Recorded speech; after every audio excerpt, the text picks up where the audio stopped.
नमस्कार। झूठों ने झूठों से कहा है सच बोलो।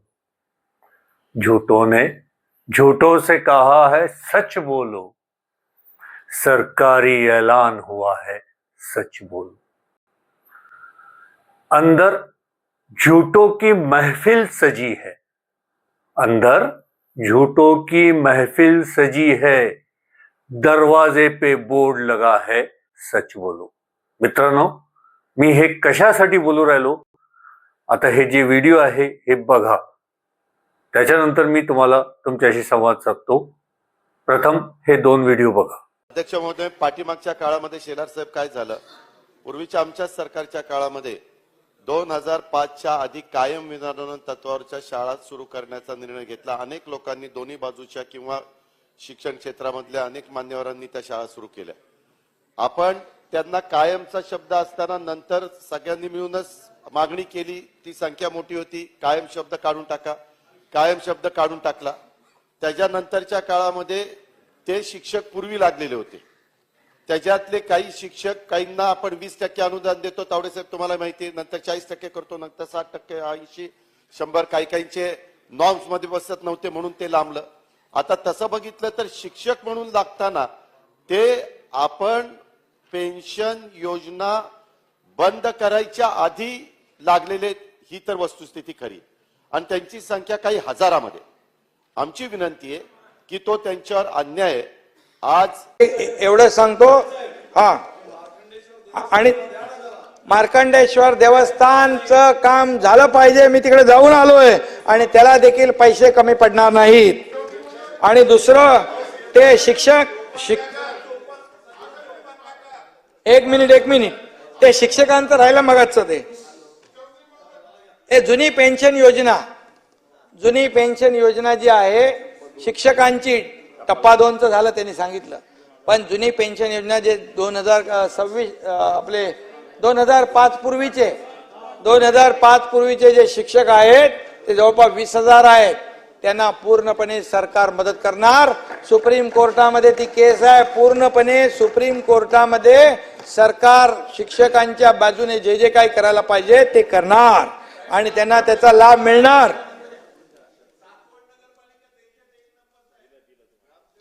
मित्रो, स्वर्गीय हरिवंशराय बच्चन साहेबांची एक खूप चांगली कविता आहे, मंजिल मिले ना मिले, मंजिल मिले ना मिले ये तो मुकद्दर की बात है, और हम कोशिश ही ना करें ये तो गलत बात है।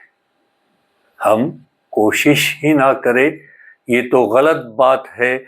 जिंदगी भरी पड़ी है जख्मों से, जिंदगी भरी पड़ी है जख्मों से, वक्त को मरहम बनाना सीख लो। मित्रो, याच्यामध्ये खूप मोठा मेसेज दिलेला आहे। जे पुढे होईल ते आपल्याला माहित नाही, पण आपल्याला भेटणार नाही, आपल्याला हे होणार नाही, अशा निराशावादी जगातून आपल्याला बाहेर पडायचं आहे। आपल्याला प्रयत्न करायचा आहे आणि प्रयत्नाला कधीही यश मिळतो, हे लक्षात ठेवा। आपण लहानपणी खूप कथा ऐकलेली आहे, आता ते सांगायची आवश्यकता नाही आहे। आणि आज 10 ते 12 वर्ष झालेले आहे, आंदोलन करू राहिलो, आपण प्रयत्न करू राहिलो, पण आपल्याला थकायचं नाही आहे आणि हारायचं नाही आहे। आपल्याला लढायचं आहे आणि मरेपर्यंत लढायचं आहे। मित्र हो, हा आपला हक्क आहे आणि आपण तो घेणारच, आणि पेन्शन हा आपला संविधानिक हक्क आहे आणि हा कोणीही हिरावून घेऊ शकत नाही। तर मित्रांनो, या सरकारला जागृत करण्यासाठी यांनी दिलेले शब्द पाळण्यासाठी व्हिडिओमध्ये आपण बघितलेलं आहे, यांनी शब्द दिलेला आहे, वारंवार आपल्याला हत्ती गेला शेपूट राहिलेला आहे, तर यांना आठवण करून द्यायसाठी आपल्याला आझाद मैदानवर दिनांक 6 तारखेला सोमवार 10 वाजता उपस्थित राहायचं आहे। आता मित्र हो, 26,000 आकडा आहे आपला. 26,000. मी सांगणार नाही पुन्हा पुन्हा. 10 वर्ष झालेले आहे आणि प्रत्येक जण, हा व्हिडिओ बघणारा प्रत्येक जण हा तज्ञ झालेला आहे या बाबतीत. पेन्शन प्रत्येकाला कोर्टाचं काय आहे, हायकोर्टाचं काय आहे, सुप्रीम कोर्टाचं काय आहे, प्रत्येकाला खूप नॉलेज झालेलं आहे, तज्ञ झालेलो आहोत आपण. त्याच्याबद्दल आपण चर्चा करणार नाही. पण आपल्याला 26,000, आता 26,000 राहिलेले नाही. काही आपले मित्र स्वर्गवासी झालेले आहे, तरीही त्यांना पेन्शन भेटलेली नाही आणि काही मार्गावर आहे. देव त्यांना आयुष्य देव. आपली ही परिस्थिती तशीच आहे मित्रांनो. कोणाला 1 वर्ष राहिलेलं आहे, कोणाला 2 वर्ष राहिलेले आहे, कोणी रिटायर झालेले आहे, पेन्शन नाही, ग्रॅज्युइटी नाही, काहीच नाही. परिस्थिती खूप बिकट आहे. पण हा प्राणी, शिक्षक प्राणी असा आहे की हा सर्व काही सहन करतो, पण याला प्रतिरोध करता येत नाही आणि याचाच फायदा हे घेऊन राहिले. आता निवडणुका आहे 26 मध्ये, पण आपल्याला माहित आहे की निवडणुका कशा होतात आणि काय होतात. त्याच्यावर आपल्याला चर्चा करायची नाहीये. आपला मुद्दा आहे की आपल्याला पेन्शन पाहिजे आणि पेन्शन केव्हा भेटेल? जेव्हा तुम्ही स्वतः ही माझी जबाबदारी म्हणून आझाद मैदानवर याल. जर तुमच्या मनात असा विचार आला की माझ्या एकट्याने काय होणार आहे, तर तुमच्यासारखा नालायक व्यक्ती कोणी नाही, हे लक्षात ठेवा. माफ करा बोलू राहिलो, पण तुमच्यासारखा नालायक निर्लज्ज व्यक्ती कोणी नाही, जो म्हणतो की तुम्ही जा आणि मी कपडे सांभाळतो. केव्हापर्यंत चालणार आहे हो सर? कारणं भरपूर राहतात. कोणाच्या घरी लग्न आहे, कोणाच्या घरी काय आहे, कोणाच्या घरी काय आहे, कोणाची तब्येत खराब आहे. अरे कारणं भरपूर आहे सांगायला, पण हे कारणं दाखवायची वेळ नाही. तुम्ही बहुसंख्य, मी पुन्हा म्हणून राहिलो की आपल्याला आझाद मैदान गाजवायचं आहे. या सरकारला दाखवायचं आहे की आम्ही शिक्षक, आमचं अस्तित्व काय आहे. ते देव की नका देऊ, पण आपल्याला अस्तित्व दाखवायचं आहे. मी सुरुवातीलाच म्हटलेलं आहे की सरकारी ऐलान हुआ है, सच बोलो. बघितलेलं आहे आपण सभागृहामध्ये किती सत्य बोलतात हे, आणि बाहेर काय होते हे आपल्याला चांगली परिस्थिती माहीत आहे. पण हरिवंश राय बच्चन साहेबांनी जे म्हटलेलं आहे की, सांगितलं मी की मंजिल मिले या ना मिले ये तो मुकद्दर की बात आहे. सांगितलं, पुन्हा रिपीट करणार नाही.